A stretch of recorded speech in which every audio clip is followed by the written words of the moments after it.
할렐루야. 복된 수요일입니다. 이 시간 주님 앞에 찬송하면서 나가도록 하겠습니다. 찬송가 260장 같이 찬송하겠습니다. 우리를 죄에서 구하시려 주 예수 십자가 지셨으니. 260장입니다.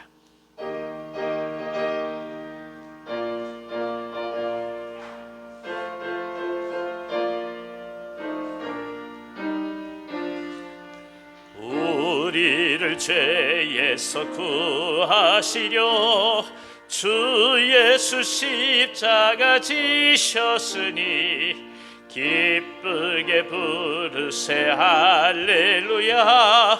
나 구원 얻었네.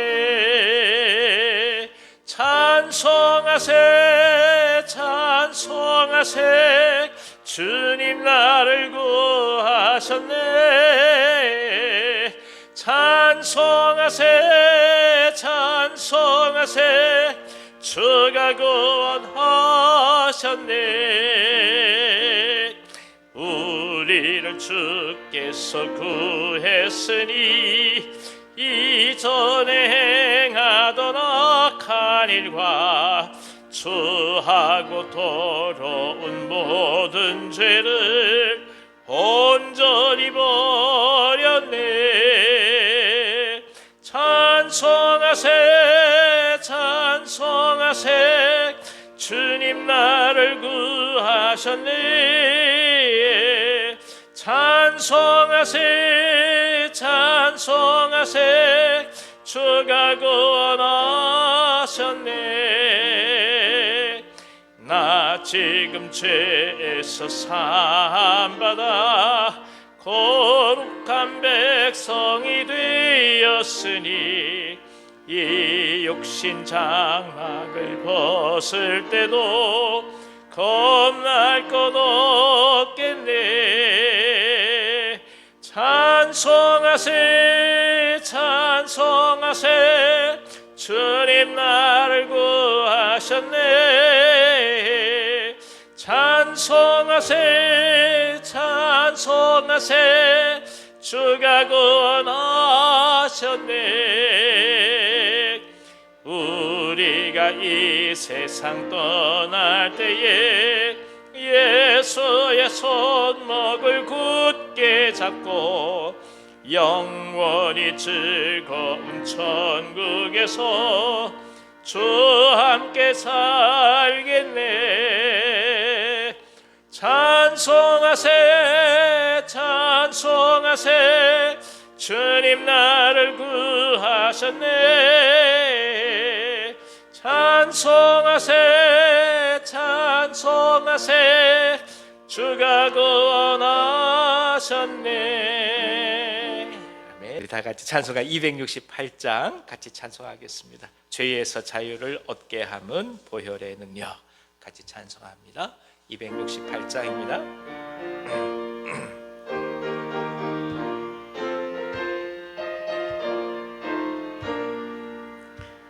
죄에서 자유를 얻게 함은 보혈의 능력. 주의 보혈 시험을 이기고 승리하니 참 놀라운 능력이로다. 주의 보혈 능력이 또다. 주의 피 미루어 주의 보혈 그 어린 양의 매우 귀중한 피로다. 육체의 정욕을 이길 힘은 보혈의 능력. 주의 보혈 정결한 마음을 얻게 하니 참 놀라운 능력이로다. 주의 보혈 능력이 또다. 주의 피 미루어 주의 보혈 그 어린 양이 매우 귀중한 피로다. 눈보다 더 이게 맑히는 것 보혈의 능력. 주의 보혈 부정 정한 모든 것 밝히시니 참 놀라운 능력이로다. 주의 보혈 능력이 또다. 주의 피 믿어 주의 보혈 그 어린 양의 매우 귀중한 피로다.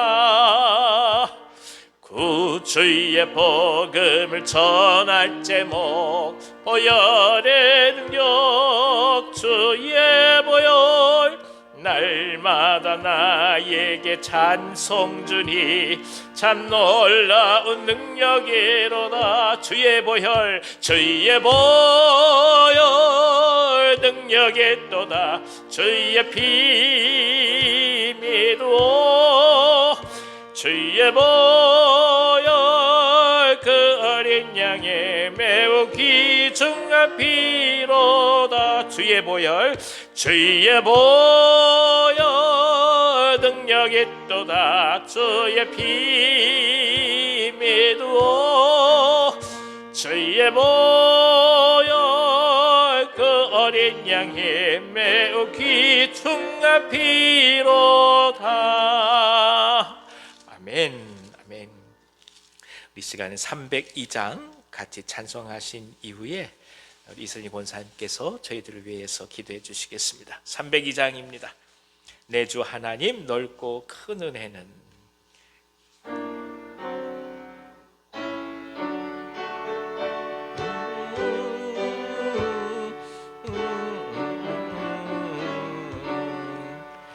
내 주 하나님 넓고 큰 은혜는 저 큰 바다보다 깊다. 너 곧 밧줄을 끌어 깊은 데로 저 한가운데 가보라. 언덕을 떠나서 장파에 배 띄워 내 주 예수 은혜의 바다로 내 맘껏 져가라. 왜 너 인생은 언제나 거기서 저 큰 바다 물결 보고 그 밑 모르는 깊은 바다 속을 한 번 헤아려 한 보나. 언덕을 떠나서 장파에 배 띄워 내 주 예수 은혜의 바다로 내 맘껏 져가라. 많은 사람이 얕은 물가에서 저 큰 바다 가려다가 찰싹거리는 작은 파도 보고 마음 약하여 못 가네. 언덕을 떠나서 장파에 배 띄워 내 주 예수 은혜의 바다로 내 맘껏 져가라. 자곧 가거라. 이제 곧 가거라. 저 큰 은혜 바다 향해 자곧 내노를 저 깊은 데로 가라. 망망한 바다로 언덕을 떠나서 장파에 배 띄워 내 주 예수 은혜의 바다로 내 맘껏 져가라. 우리의 삶 속에서 베풀어 주신 모든 일상 속에서 주님의 손길을 느끼며 체험하게 하심은 모든 순간들이 주님의 은혜임을 감사를 드립니다. 예수 그리스도의 보혈로 새 생명의 호흡을 주시고 오늘도 주님의 손길로 저희들을 보호하시며 그리스도의 사랑 안에 머물 수 있도록 붙들어 주심에 찬양을 드립니다. 때로는 어려움 속에서 지치고 절망하고 그 길이 험난해 주님의 계획과 섭리를 온전히 이해되지 못할지라도 주님께서 함께 하신다는 확신 속에서 주님의 은혜와 섭리를 바라보며 하늘의 평강과 위로가 함께하는 은총이 있기를 기도합니다. 생품자들의 구원과 회복을 위해 주께 돌아오는 기쁨의 열매가 있기를 소망하며 기도합니다. 건강으로 인하여 힘들어하는 지체들에게 주님의 손길과 회복이 함께 하시기를 기도합니다. 온유한 공동체가 다양한 의견이 있지만은 다양함이 모여져서 영은 하나임의 성령의 은혜로 합력하여 하나님의 영광이 드러나며 기쁨과 감사가 넘치는 공동체로 세워져 가기를 기도합니다. 선교사님들 어려운 상황과 여건 속에서 바울 사도와 같이 목숨을 내놓고 복음의 사역을 하는 곳에 새 생명의 역사가 확장되기를 기도하며 선교사님들 영육을 강건하게 붙들어 주시고 주님의 권능과 능력으로 세워 주시옵소서. 이 시간 생명의 말씀을 증거하시는 목사님 위에 진리의 영이 늘 함께 하시며 가정과 사역 위에 평강과 성령의 인도하심이 늘 함께 하시기를 기도합니다. 이 시간 말씀 안에서 기도를 통하여 주님의 임재함을 경험하는 시간 되기를 기도하며 생명 되신 예수님 이름으로 감사하며 기도드렸습니다.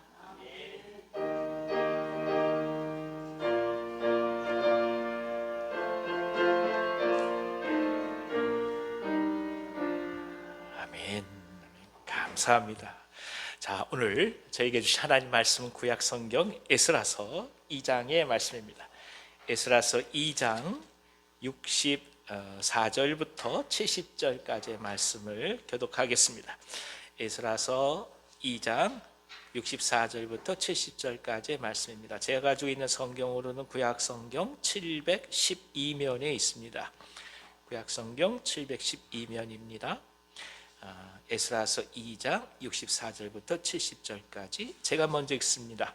온 회중의 합계가 42,360명이요 그 외에 남종과 여종이 7,337명이요 노래하는 남녀가 200명이요 말이 736이요 노새가 245요 낙타가 435요 나귀가 6,720이었더라. 어떤 족장들이 예루살렘에 있는 여호와의 성전터에 이르러 하나님의 전을 그곳에 다시 건축하려고 예물을 기쁘게 드리되 힘자라는 대로 공사하는 금고에 드리니 금이 6만 1,000달이요 은이 5천만에요 제사장의 옷이 100벌이었더라. 같이 읽습니다. 이에 제사장들과 레위 사람들과 백성 몇과 노래하는 자들과 문지기들과 느디님 사람들이 각자의 성읍에 살았고 이스라엘 무리도 각자의 성읍에 살았더라. 아멘. 아멘. 반갑습니다. 우리 옆에 계신 분들 한번 인사 나눠볼까요? 주의 이름으로 사랑하고 축복합니다. 사랑합니다. 강 권사님 오셔서 감사합니다. 이 자리가 횡했었는데 권사님 오시니까 또 꽉 찹니다. 감사합니다. 반갑습니다. 우리 어인숙 집사님은 오늘 수술을 받으시게 됩니다. 다행히 보니까 그 병원이 통합병동이에요. 그래서 옆에 누가 계시지 않더라도 간호사들이 옆에서 같이 돕는 병동이라서 큰 어려움 없이 잘 시술 받으실 것이라 생각이 듭니다. 아마도 이 내시경으로 관절경으로 수술을 하시는 것으로 제가 지금 보고 있습니다. 어제도 보니까 함께 기도해 가시면서 오히려 우리 교우들을 걱정하시더라고요. 그래서 얼마나 감사한지 오늘 수술 잘 받으시고 완벽히 회복하시도록 기도해 주십시오. 지금 계획으로는 일단 수술 받으시고 그 병원에서 좀 회복의 시간을 가지신 다음에 말씀으로는 한방병원으로 좀 옮기셔서 몸을 좀 보양을 하시는 게 어떨까 생각하신다 합니다. 진행된 상황은 제가 연락이 되는 대로 우리 교우들한테 함께 공유해 드리고 기도하는 시간을 갖도록 하겠습니다. 감사합니다. 자, 본래는 오늘 저희가 에스라서 2장 말씀을 나눠야 되는데 앞쪽에 쭉 족보에 관련된 내용이에요. 그래서 다 이야기할 수가 없어서 그 중에 간추려서 64절에서 70절 말씀을 통해 2장 말씀을 함께 나누고자 합니다. 본래 이 2장은 바벨론 포로에서 유다 예루살렘으로 돌아온 사람들의 이름을 다 기록하고 있습니다. 그러니까 포로로 참혹하리만큼 아주 고통스럽게 끌려가서 이방의 노예가 되었고 그리고 환관이 될 수밖에 없었던 유다인들입니다. 그들은 이 시련의 기간에 더더욱 하나님을 깊게 고백하고 만났습니다. 그러니까 왕들 주위에 있던 유다인들이 언급이 되잖아요. 다니엘을 비롯해서 여러 친구들 언급되는데 실제로 환관이에요. 예. 그렇게 고통을 겪은 겁니다. 포로로 잡혀가고 그다음에 실제로 참혹하리만큼 입에 담을 수 없는 모욕을 겪으면서 생명을 유지했던 것이 포로의 생활이었습니다. 하지만 우리가 생각할 것이 있어요. 이 고단한 시간, 이 시련의 기간에 하나님을 깊게 고백하고 만난다라는 것입니다.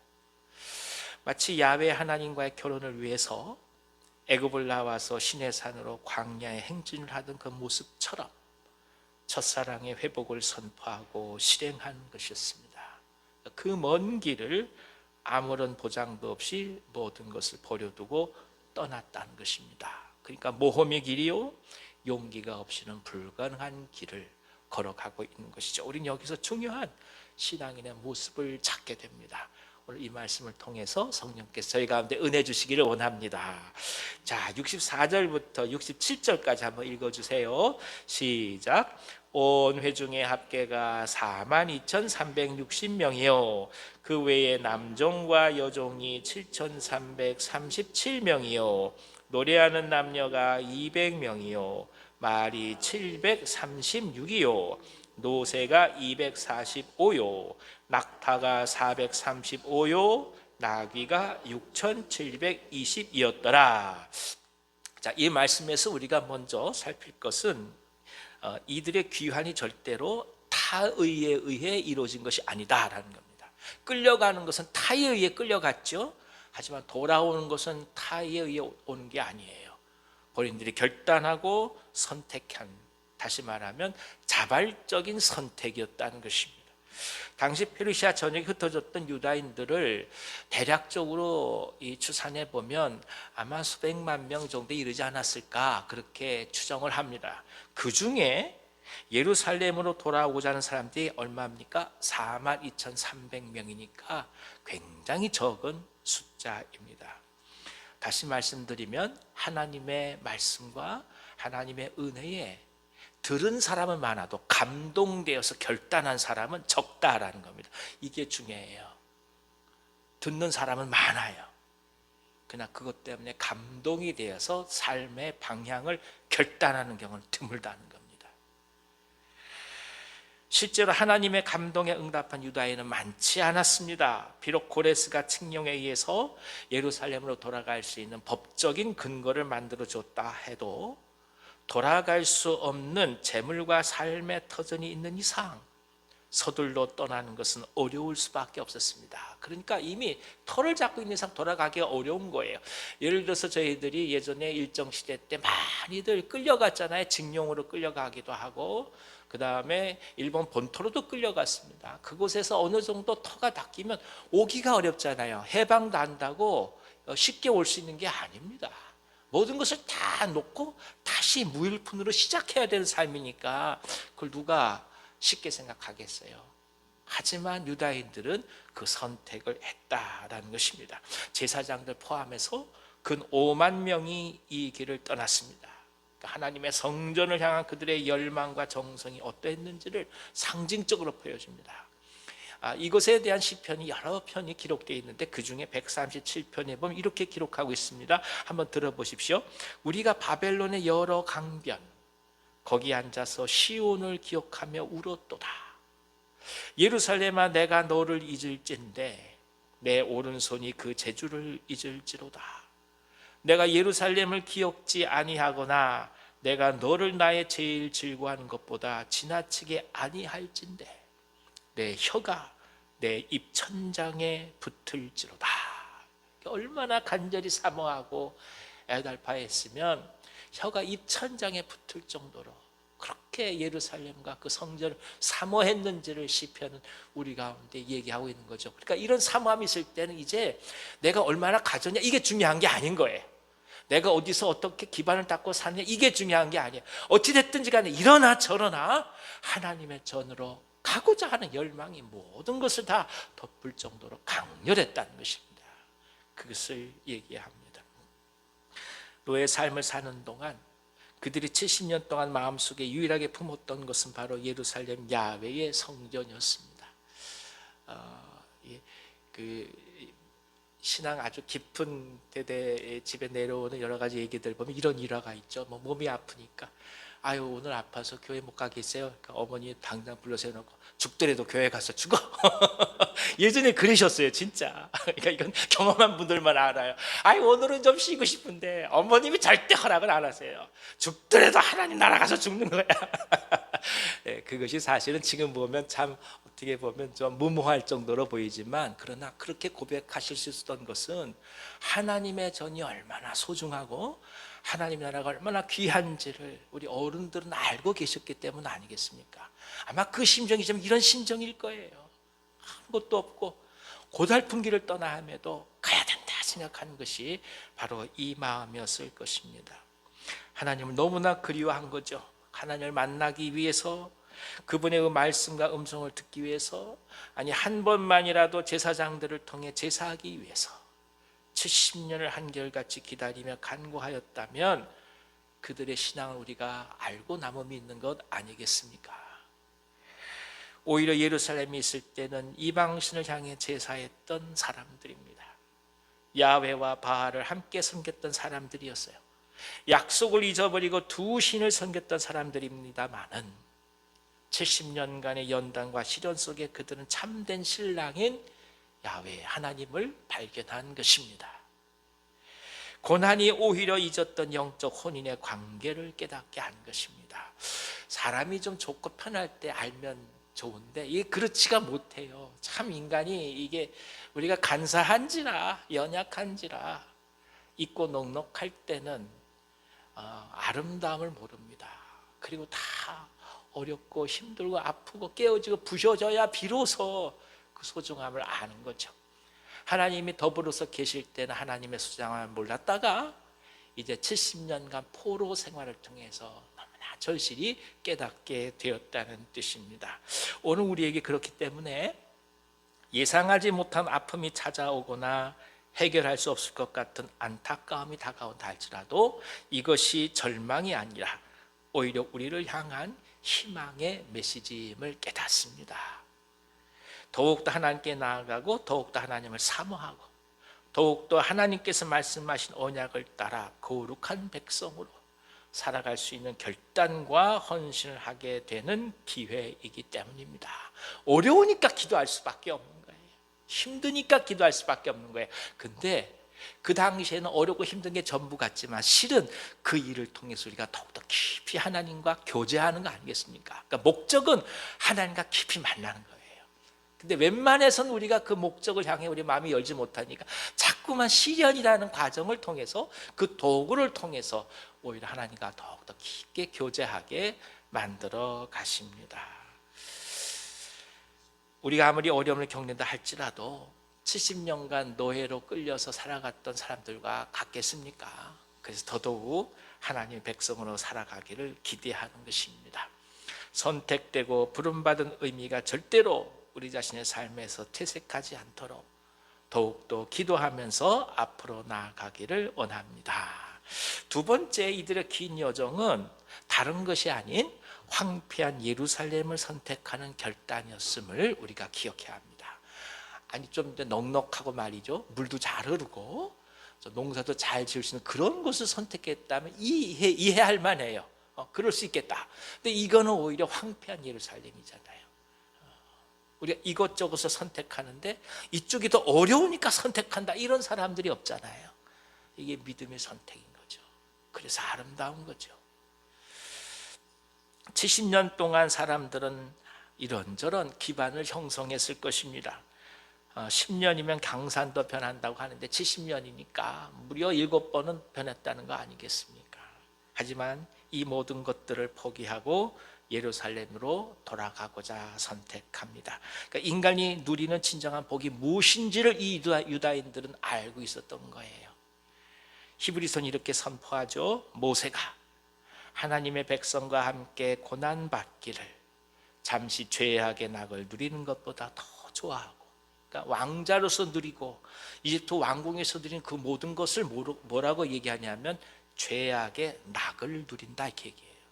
이게 무서운 얘기예요. 모든 사람들은 풍성하고 넉넉하고 걱정 없고 이런 삶을 꿈꾸지만 그것이 모세의 눈에는 무엇을 보였다는 것입니까? 죄악의 낙을 누린다고 얘기하는 거예요. 그러니까 하나님을 떠나서 누리는 그 모든 것이 무슨 의미가 있냐는 거예요. 오히려 자기 백성들과 함께 고난받는 것을 죄악의 낙을 누리는 것보다도 더욱더 좋아했기에 모세는 왕자의 자리를 벗어나서 그 백성과 함께 길을 떠났다고 얘기하는 것입니다. 우린 여기서 풍요와 안락함이 뭔지, 그리고 하나님을 떠난 이방신을 선택하는 것으로부터 오는 부요와 진정한 풍요로움이 무엇인지를 또 한번 깨닫습니다. 이는 삶의 근본 문제가 얼마나 많이 가졌느냐 보다 어떤 사람으로 하나님 앞에 서 있느냐가 더욱더 중요하다는 것을 깊이 깨닫게 하는 말씀입니다. 그들은 오히려 고난과 가난이 있다 할지라도 하나님의 백성과 함께 있기를 원했습니다. 아니, 하나님의 백성이 겪는 고난에 동참하고자 결단한 사람들이었습니다. 그래서 그 숱한 반대와 비난과 공격을 무릅쓰고 예루살렘으로 돌아와 하나님의 성전과 성벽을 재건했던 것입니다. 윌리엄 캐리는 최초의 인도 선교사로 파송되었다가 가족 모두를 거의 다 잃어버렸습니다. 자식들은 이 집을 떠나보냈죠. 자식들이 떠나는 모습을 보고 아내가 우울증과 정신질환에 걸려서 그만 세상으로 떠나고 맙니다. 다 잃어버린 거예요.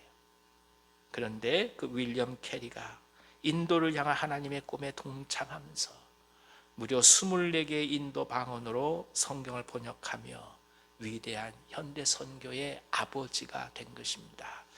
그러니까 개인적으로, 인간적으로 보면 이 부러워할 수 없는 삶인 거예요. 너무나 고단한 삶인 거예요. 왜 저렇게 했을까? 아니, 본인이 선교사면 선교사지. 자식들은 무슨 죄가 있어서 말이죠? 자식들마저 선교사의 삶을 살아야 됐으니까. 근데 그때마다 당면하게 된 고통이 얼마나 컸겠어요. 예전에 최일돈 목사님이 그 얘기를 하시더라고요.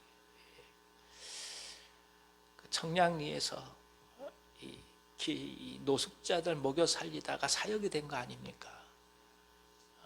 종신서원한 수녀를 파괴를 하게 해가지고 아내를 삼은 거 아니겠어요? 그 아이들을 낳고 그 거리에 여인들이 있는 그곳에서 목회를 시작한 거 아니겠어요? 이제 사모님이 와서 그 얘기를 하시더라고요. 내가 다 이해하겠다고. 당신이 북극이라도 간다면 난 따라가겠다. 그런데 아이들 여기서 이 언니들하고 함께 어떻게 교육을 시키냐. 그때 그 찢어지는 마음을 최일돈 목사님이 얘기하더라고요.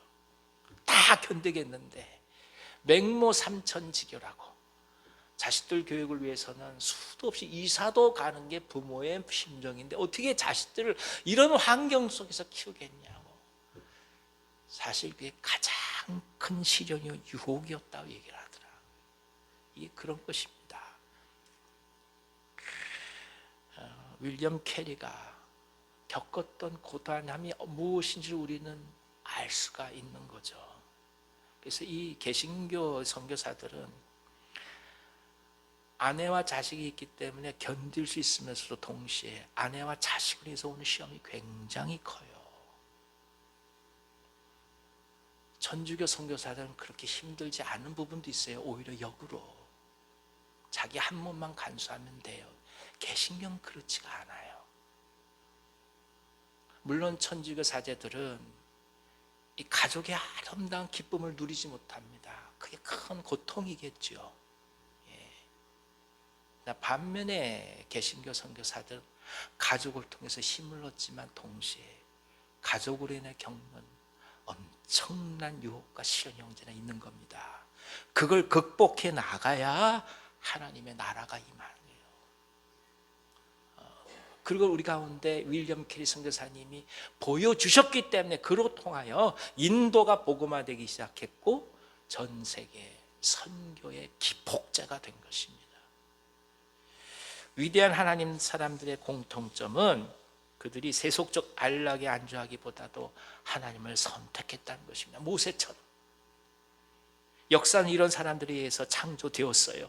페르시아 전역에 걸쳐 있던 유다인들이 역사 속에서 사라지고 단지 5만여 명의 소수에 의해서 역사는 변화되었고 지금까지 생생한 그 증언을 우리에게 들려주고 있습니다.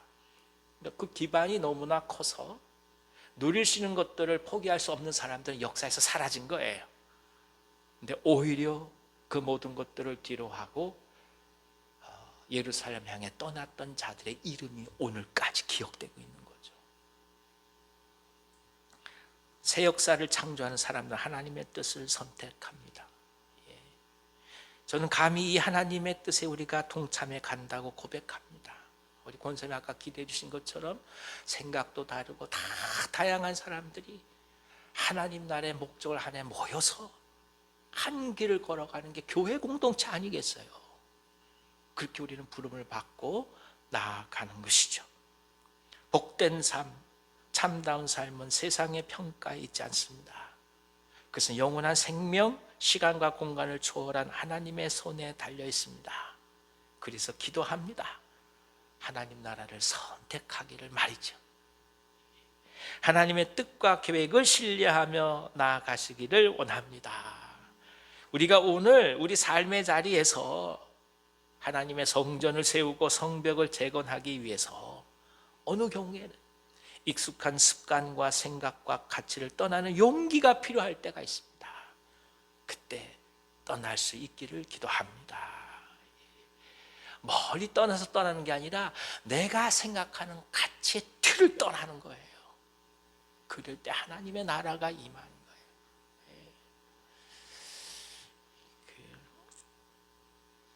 지금도 기억나죠? 한 번 말씀을 드린 기억이 나는데요. 우리 장로님 한 분이 계셨는데 참 사업이 안 되는 거예요. 그럴 수도 있더라고요. 정말 최선을 다하는데 모든 게 잘 안 돼요. 그래서 막 시련도 많고 고난도 많으셨는데 이분이 결국은 결단을 딱 하시더라고요. 하나님 앞에 내어 맡기고 훈련을 받기 시작하셔서 중국 쪽에다가 빵 공장을 하시겠다고 그리고 사업을 시작하셨어요. 그 당시만 해도 중국이 이제 열리기 얼마 안 된 후에요. 그러니까 그곳에서 빵을 만드시는데 저희들이 걱정도 많이 하고 그러면서 하시는 말씀이 그냥 빵 공장만 하러 가는 거 아니다 그러시더라고요. 교회에서 그래서 비밀리에 선교사로 파송했어요. 교회에서 아무도 몰랐지요. 이분이 중국에서 빵을 만들어서 단동이라는 데가 있습니다. 신유주하고 마주보는 곳이에요. 단동으로 그 빵을 싣고 가요. 그 빵을 인편으로 북녘 땅을 보내는 거예요. 북한 동파를 먹이는 일을 하는 거예요. 그 사역을 하셨던 거예요. 근데 그것이 북한 사람들 마음에 자존심을 상하면 모든 일이 틀어지기 때문에 비밀리에 그 일을 한 것입니다. 1월 1일 지나고 1월 2일인데 갑자기 교육자들, 장로님들 다 교회로 모이라고 그러는 거예요. 그래서 아니 그때 신년 연휴잖아요. 얼마나 급한 일이 그럴까. 교회를 갔는데 세상에 조그만 한쪽에 빈소가 마련되어 있는 거예요. 이게 무슨 일이냐고. 그 장로님이신가요? 이유를 물어봤더니 1월 1일에 빵을 해가지고 잔뜩 차에 싣고 단동으로 가다가 이 안개가 자욱히 낀 길에 차가 굴른 거예요. 그래서 그만 하나님의 부르심을 받은 거예요. 우리가 그 얘기를 듣고 하염없이 울기 시작한 거죠. 예, 교역자도 장로님들도 같이. 근데 이상한 일이 벌어지는 거예요. 이분이 떠나가시면서 교역자들, 장로님들 눈빛이 달라지기 시작해요. 와, 그리고 나서 교역자들, 장로님들이 헌신하기 시작하는 거예요. 그분이 결국 그 한 교회에서 평신도 선교사로 떠날 수 있는 기폭제가 되었습니다. 그 이후로 장로님들이 선교사로 떠나기 시작했어요. 군에서 제대하신 분이 도미니카 선교사로 떠나기 시작했고, 한 교회에서 그래서 꿈이 뭐였냐면 2,000명의 선교사를 파송하는 게 꿈이었어요. 그걸 이루어가는 거예요. 한번 생각해 보시죠. 교단에서도 2,000명 선교사 보내기가 어렵습니다. 근데 한 교회가 꿈을 품으니까 선교사 2,000명을 보내가는 거예요. 그때 깨달았어요. 이거는 하나님이 하신다. 성령이 하시는 거예요. 성령이 하신 일에 누군가 헌신을 하고 생명을 들여가면서까지 순종하자. 하나님은 그 순종을 받으셔서 종들의 마음에 불을 일으켜 주시고 모든 것 다 내려놓고 예루살렘으로 떠나가게 하는 것처럼 그렇게 사람들을 불러 일으켜 세우시는 거예요. 젊은이들이 자신들의 삶을 내어드리고 세상에 공부하던 친구들이 선교훈련 받으러 떠나기 시작하고요. 대학생들이 와서 공부하며 기도하면서 하나님 앞에 자신들의 직업을 하나님께 드리기 시작하고, 그리고 어찌된 일인지 직업을 가진 평신도들이 선교사의 길을 걸어가겠다 훈련을 받기 시작하는 거예요. 와, 어떻게 이런 일이 일어날까?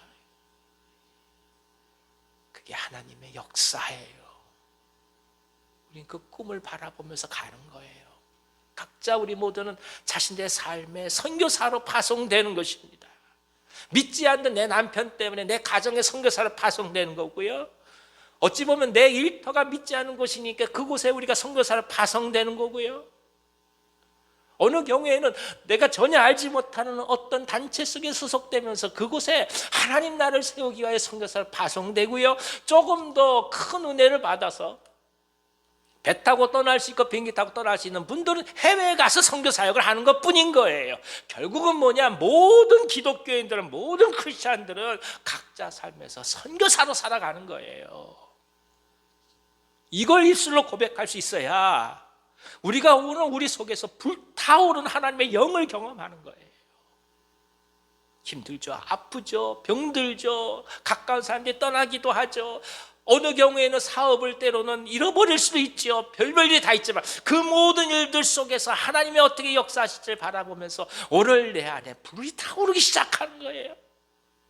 그 기도하기 시작하고, 그런 마음을 가진 사람들이 모여서 기도하기 시작하고, 그게 기도 모임이고, 그렇게 해서 교회가 하나님의 나라에 사용되는 거 아니겠습니까? 간단해요. 성령께서 우리를 사용하시도록 우리를 내어 드리는 것입니다. 이 믿음의 결단이 그래서 정말 아름다운 것이죠. 복된 삶, 참다운 삶은 세상에 평가에 있지 않는 것입니다. 세 번째, 이들의 이름은 영원히 성전 재건과 함께 남을 것이라. 오늘 성경 저희 가운데 이야기합니다. 성전의 재건은 민족의 재건이에요. 잊혀졌던 유다의 부활이고 역사의 재건입니다. 그러나 이 역사의 재건은 하나님의 꿈을 가진 창의적 소수에 의해서 이루어졌습니다. 세상을 바꾸는 것은 다수가 아닙니다. 모두에게 영향을 주는 것도 다수가 아닙니다. 실상은 단지 몇몇 소수가 엄청난 영향을 주면서 사람들에게 강한 충격을 주는 것입니다. 지난번 어떤 분들이 그런 얘기하시다가 우리 교회가 작아서 일하는 분들이 얼마 안 되고 그래서 힘든 것도 많고 그러시더라고요. 그래서 제가 웃으면서 그랬어요. 여러분, 대형 교회 있잖아요. 큰 교회. 거기 가도 이럴 사람 없어요. 똑같아요. 똑같아요. 예를 들어서 제가 어떤 사역을 하잖아요. 제일 힘든 게 뭐냐, 함께 일할 수 있는 사람을 찾는 게 너무너무 힘든 거예요. 교회 크면 사람 많을 것 같아요? 천만의 말씀이에요. 똑같아요. 오히려 적으면 적은 대로 일당백하야 가는 거예요. 그래서 교회는 어찌 보면 그런 분들 계셔요. 아유, 나는 이 일도 하는데 저 일도 하고 계속 나한테 일이 오신다고. 하나님의 은혜입니다. 할렐루야. 힘드시더라도 그런 분들을 통해 교회가 아름답게 세워져 갑니다. 이게 중요한 얘기인데요. 어느 공동체나 대략 20%의 사람들이 80%의 일을 합니다. 나머지 80%의 하신 일이 20%밖에 안 돼요. 이게 지도력이라는 거예요.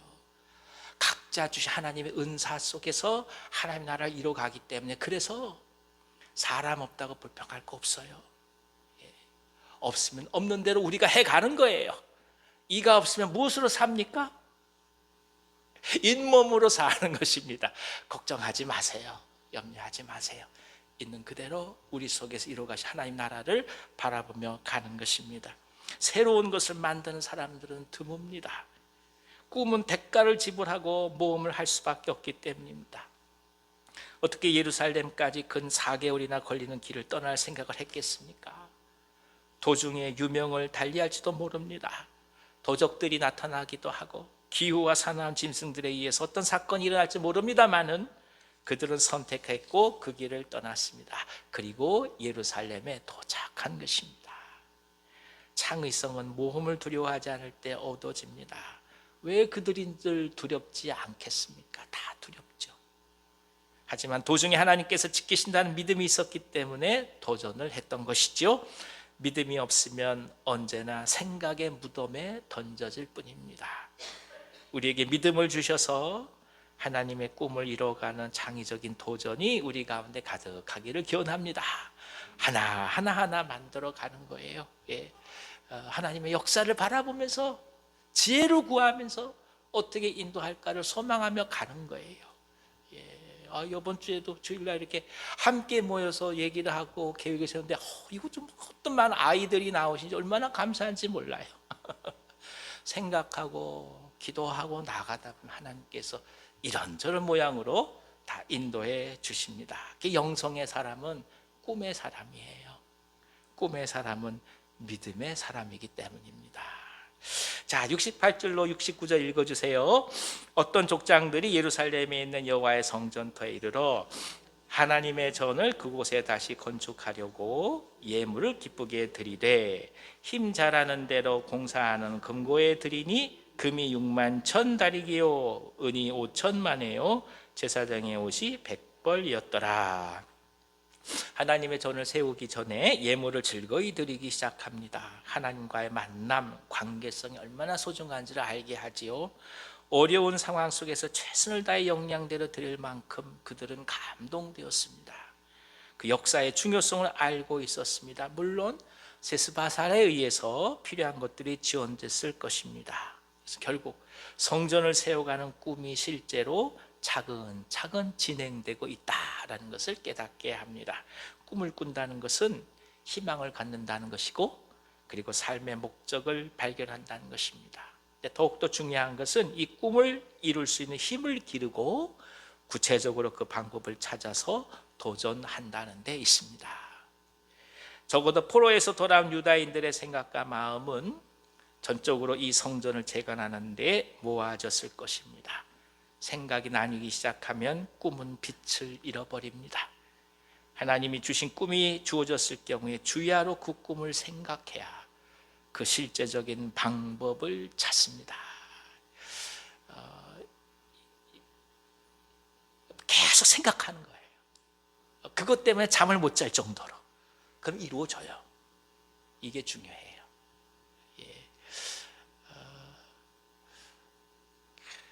많은 경우에 어떤 일들이 커다랗게 이루어진 것을 보고 저게 어떻게 이루어졌을까? 저 사람이 대단하다 이렇게 생각하잖아요. 근데 그 사람이 대단한 게 아니에요. 그 꿈을 계속 품고 생각했다는 게 귀한 거예요. 그러니까 예전에 제 목사님이 너무나 아이디어가 많으세요. 생각지도 못한 것들을 계속 만들어 가세요. 그래서 여쭤봤어요. 목사님 어떻게 그런 생각이 나시냐고. 그때 웃으면서 한마디 하더라고요. 이렇게 하시는 거예요. 당신 나보다 교회 많이 생각해? 그걸 쑥 가시는 거예요. 맞아요. 맞아요. 하루 종일 하나님 나라만 생각하는 사람들이 결국 하나님 나라를 만들어가는 거예요. 다른 게 아니에요. 꿈은 간직한 자의 것이에요. 꿈은 품는 자의 것이고, 생각하고 품다 보면 무엇을 할까가 우리 가운데 다시금 생각하게 되고, 그것은 어느 순간에 움직여질 수밖에 없는 마음의 동력을 제공하는 거예요. 특별히 하나님 나라는 성령께서 그 일을 이루시는 거예요. 그래서 우리가 기도를 해보면 알겠습니다. 코로나 이후에 가장 큰 지금 우리의 영적 도전이 뭐냐? 수동적인 영성은 굉장히 깊어져 갔는데 능동적인 영성이 사라져 간다는 거예요. 수동적인 영성이 뭐냐면 가만히 앉아서 은혜 받는 거예요. 유튜브만 틀면 온갖 교회 목사님 말씀들이 다 나와요. 뭐 이것만 버튼만 누르면 성경께서 막 들릴 수 있어요. 그냥 가만히 있어도 계속 말씀 듣는 거예요. 계속 묵상할 수 있는 거예요. 그게 수동적 영성이에요. 그 깊이는 굉장히 깊어졌어요. 우리가 이 코로나 겪으면서. 근데 문제가 능동적 영성이에요. 능동적 영성은 뭐냐? 내가 뭘 해야 하는 거예요. 그게 힘든 거예요. 대표적인 게 뭘까요?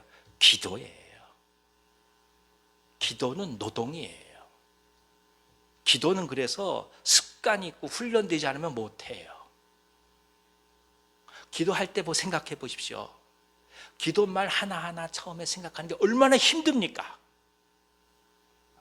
저만 그런가 봅니다.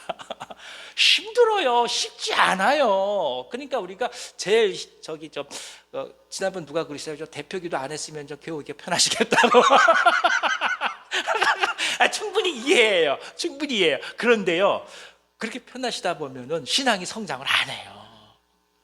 근데 저는 죄송스럽게도 계속 대표기도 시키실 거예요. 무슨 뜻이겠어요? 내가 생각해서 힘들지만 어떻게 보면 마음을 내어 드려가면서 뭐 이렇게 바가지로 마치 퍼내 가듯이 그렇게 애쓰며 수고해 가면서 능동적인 영성이 우리 가운데 훈련이 되고 회복되어 갈 때, 그때 우리가 균형을 잡는 거예요. 사역도 똑같아요. 누가 어떤 사역을 하냐를 보고 얘기하는 것은 아무 의미가 없고, 내가 어떤 사역을 하냐를 자꾸 경험해 봐야 우리가 함께 모였을 때 어떻게 마음을 맞춰갈지를 알게 되는 거예요. 그래서 항상 교회는 능동적 사역에 대한 도전이 있어야 해요. 성도를 온전하게 하고 봉사의 일을 하게 하면 그것이 그 말씀이에요. 손을 내어드리고 발을 내어드리고 마음을 내어드리고 생각을 내어드리고 내 시간을 내어드리면서 하나님께 나아가는 것을 연습할 수 있도록 그렇게 돕는 것이 또한 교회의 중요한 방향이기도 합니다. 그렇습니다. 이것이 바로 꿈을 꾸는 것의 결과입니다. 하나님이 주신 꿈이 주어졌을 경우에 주야로 그 꿈을 생각하면서 실제적 방법을 찾습니다. 아프신 분들은 약을 복용하고 또 치료를 받고 병원에서 지내는 삶이 우리 가운데 주어지죠. 하지만 그것 하나도 어떻게 보면 하나하나 참 소중한 시간입니다. 시간 낭비가 아니고 우리에게 하나님께서 새로운 계획과 꿈을 주시는 시간이기 때문이에요. 우리가 아프지 않으면 쉬질 못하잖아요. 지금 우리가 사는 세상은 눈만 뜨고 있으면 온몸을 다 움직여야 사는 세상이에요. 그러니까 어떻게 보면은 내가 쓰러져서 내 스스로 할 수 없을 때가 되지 않는 이상은 쉴 수 없는 그런 상황이 자꾸만 도래하는 거예요. 그 경우에 우리가 병상에 누워 있을 수밖에 없다 한다면 아프고 고통스럽지만 오히려 그 시간만큼 다시금 하나님을 깊이 바라볼 수 있는 영적 안식의 시간 아니겠습니까? 그때 또 한번 기도해 가면서 하나님이 주신 꿈을 발견할 수 있다면 절대 그것이 헛된 것이 아닙니다. 우리 인생 가운데 소중한 시간이 되는 것이죠. 우리에게 주신 하나님의 소명이 뭔지 그래서 깊게 한번 묵상해 보시기를 기원합니다. 그러면 오늘 이 시간들이 소중한 것이고 내일을 위해서 준비해 가는 것입니다. 흘러가는 시간이 아니라 미래를 향한 또 다른 선택이라는 것입니다. 엄밀하게 얘기하면 결국 어제도 없고 내일도 없는 거예요. 그렇죠? 오늘 우리가 살아가는 이것이 다잖아요. 근데 오늘은 뭘까요? 어제의 결과예요. 그러니까 어제 꿈을 품지 못하면 오늘이 달라지지 않아요. 그러니까 다시 말씀드려, 오늘 내가 꿈을 품어야 내일이 달라져요. 그 내일이 달라졌을 때 오늘이 와 어제보다 다르구나 느끼면서 힘을 또 얻는 거예요. 그러니까 매일매일 같은 일상이라 할지라도 같은 일상이 아닙니다. 우리에게 주어진 것은 항상 새로운 시간과 새로운 기회와 새로운 건강이고 새로운 삶입니다. 그러니까 이 속에서 꿈을 품으시고 내일을 바라보시면서 기쁨으로 살아가시기를 간절히 기원합니다. 옆에 계신 분들 한번 격려해 볼까요? 꿈을 품으십시다. 또 꿈을 품으십시다.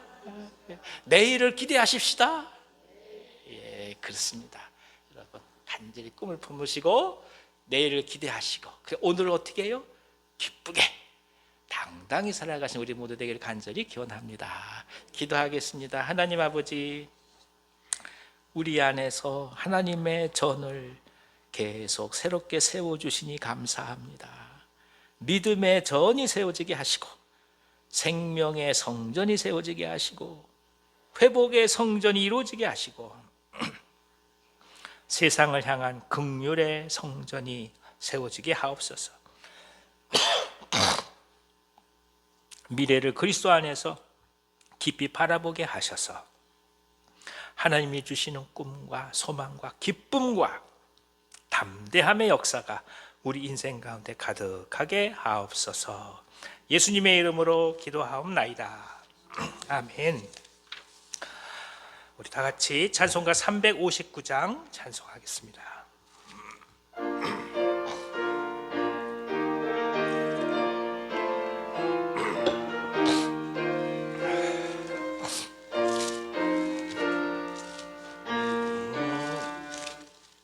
천성을 향해 가는 성도들아, 앞길의 장애를 두려워 말라. 성령이 너를 인도하시리니 왜 지체를 하고 있느냐. 앞으로 성을 향해 나가세. 천성문만 바라고 나가세. 모든 천사 너희를 영접하러 문 앞에 기다려 서 있네. 너 가는 길을 누가 비웃거든 확실한 증거를 보여주어라. 성령이 친히 감화하여 주사 그들도 참 길을 찾으리. 앞으로 천성을 향해 나가세. 천성문만 바라고 나가세. 모든 천사 너희를 영접하러 문 앞에 기다려 서 있네. 너 가는 길을 모두 가기 전에 내 손에 든 검을 꽂지 말아라. 마귀 흉계 모두 깨뜨리고 끝까지 잘 싸워 이겨라. 앞으로 천성을 향해 나가세. 천성문만 바라고 나가세. 모든 천사 너희를 영접하러 문 앞에 기다려 서 있네. 아멘. 이 시간에 같이 한번 중보하는 시간 갖도록 하겠습니다. 생품 대상자 명단을 한번 꺼내 주십시오. 함께 성함을 불러가면서 기도하고자 합니다. 시작. 나초희, 강지원, 강지민, 정광기, 정혜원, 윤다인, 백은송, 윤숙현, 박창성, 고우형, 김연환, 이미숙, 정춘섭, 정윤, 정혜은, 최정훈, 최나래, 최시우, 서민지, 김은수, 배영숙, 임종순, 정진옥, 김양수, 임선화, 권혜경, 박준, 박환, 김혜춘, 장세옥, 이선자, 조성희, 백정기, 백종찬, 김혜은, 문순옥, 백덕기, 서진홍, 윤미숙, 백창호, 박선정, 손예훈, 윤지영, 이필남, 홍수님, 한순규, 한은영, 이미숙, 김상준, 김혜성, 김혜빈, 정아랑, 박태순, 박상석, 윤현초, 한경희, 이경래, 문지혜, 이찬열, 이용훈, 박소유, 최유선, 최봉인, 박완희, 박원희, 서성호, 유승업, 신이순, 김현정, 정양숙, 손혁주, 손범용, 이미경. 환우들 위해서 다시 성함을 부르겠습니다. 김점옥, 박혜림, 박환, 이재원, 이화정, 나충정, 이경희, 양혜순, 주봉규, 또 허인수. 우리 같이 한번 이 시간에 통성으로 기도하도록 하겠습니다. 귀한 분 하나님께서 역사해 주셔서 완벽한 마음과 다 초대될 수 있도록 같이 한번 통성으로 기도하겠습니다. 기도합니다. 하나님 아버지, 하나님 사랑하시는 종들의 성함을 부르며 하나님의 손에 올려드립니다. 주님, 저희들이 할 수 있는 일이라곤 주님의 은혜를 구하는 일밖에 없습니다. 말씀을 전하고 주님의 성품에 따라 최선을 다하여서 섬기나 오직 인도하시고 부르시고 하나님 나라 가운데 아름다운 아들, 딸로 붙드시는 것은 우리 하나님 아버지이심을 저희가 고백하오니 성령이여 역사하여 주셔서 종들의 마음을 움직여 주시고 주 앞에 돌아오게 하여 주시옵소서. 하나님의 은혜를 사모하게 하여 주시옵소서. 마음들이 세상의 것들로 혼탁해지지 않게 도우시고 정리되게 하여 주셔서 말씀을 있는 그대로 받아들이게 하시고 하나님의 사랑을 있는 그대로 영접할 수 있도록 역사하여 주시옵소서. 주님께서 함께하여 주셔서 저들의 마음 속에 진정 주님을 향한 간절함이 불타오르게 하여 주시고 소망 중에 하나님의 함께 하심이 된 그 은총을, 그 은혜를 경험해 갈 수 있도록 역사하여 주시옵소서. 저희들이 잘 준비하고자 합니다. 지혜 허락하여 주시고 하나하나 순서마다 주님께서 친히 주관해 주시며 무엇보다도 품고 그리고 함께하며 기도하며 나가는 것이 어떤 것인지 저희 속에 진정한 긍휼의 마음을 덧입게 하여 주시옵소서. 질병 가운데 아파하며 고통당하는 종들을 위해서 간절히 기도합니다. 암투병을 하는 종들이 있습니다. 주 역사해 주시옵소서. 김정욱 권사님 붙들어 주셔서 완벽히 회복되게 하여 주시옵소서. 좋은 결과가 일어나게 하여 주옵소서. 그 밖에 하나님 수술 이후에 통증을 호소하는 분들도 계십니다. 이경희 권사님 허리를 붙들어 주시고 척추가 완전히 회복되게 하여 주시옵소서. 허인숙 집사님 또한 허리 디스크 수술을 하신다고 하오니 주여 어루만져 주셔서 깨끗이 낫게 하여 주시고 잘 수술되게 하여 주시옵소서. 회복의 과정도 주님 친히 간섭하여 주셔서 예전보다도 더욱더 건강한 몸 되실 수 있도록 인도하여 주시옵소서.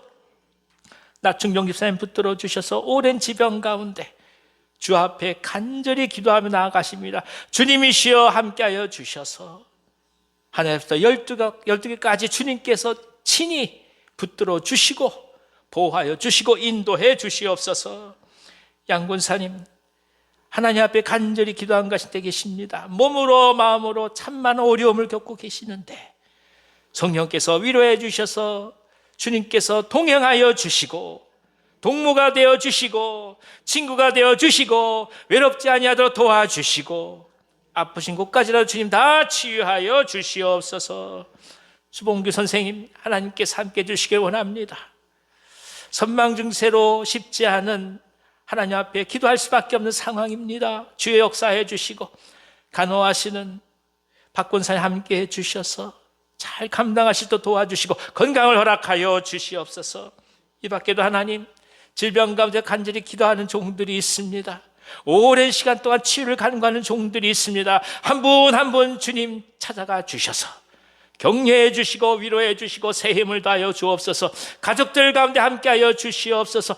암수술 이후에 회복되는 모든 자들 가운데 함께하여 주셔서 하늘의 은혜가 가득하게 하여 주시고, 무엇보다 하나님, 마음병으로 주 앞에 기도하는 종들의 마음을 헤아려 주셔서 가족들의 고통을 감하여 주시옵시고 하나님의 선한 손길이 가득하게 하여 주시옵소서. 아버지 하나님, 믿음 속에서 주 앞에 부르시며 나아갑니다.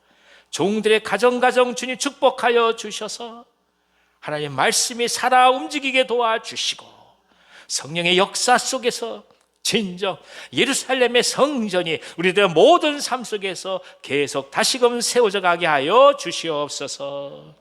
예수님의 이름으로 축복하고 기도하오며 이제는 우리 구주 예수 그리스도의 은혜와 하나님 아버지의 크신 사랑하심과 보혜사 성령님의 감동하시고 교통하심이 하나님의 사랑을 따라 오직 예루살렘으로 길을 떠나며 모든 온갖 어려움 속에서 다시금 예루살렘의 전을 재건하고자 하는 유다인들처럼 오늘 각자의 모든 삶 속에서 하나님의 전을 다시금 회복시키고 무엇보다 주님께서 동행하신 삶을 일평생 소망하며 살아가기를 원하신 이 자리에 멀찍이 사랑하는 모든 주의 종들 위에와 저들의 삶과 가정과 생업 위에 이 민족과 이 나라와 북녘 땅과 선교사님들의 사역 위에 생명을 품고 기도하는 대상자들 위에와 우리가 사랑하는 온유한 교회 위에 이제부터 영원토록 함께 하시길 간절히 축원하옵나이다. 아멘. 아멘. 주님 역사하시옵소서. 역사하시옵소서. 하나님께서 허락하셔서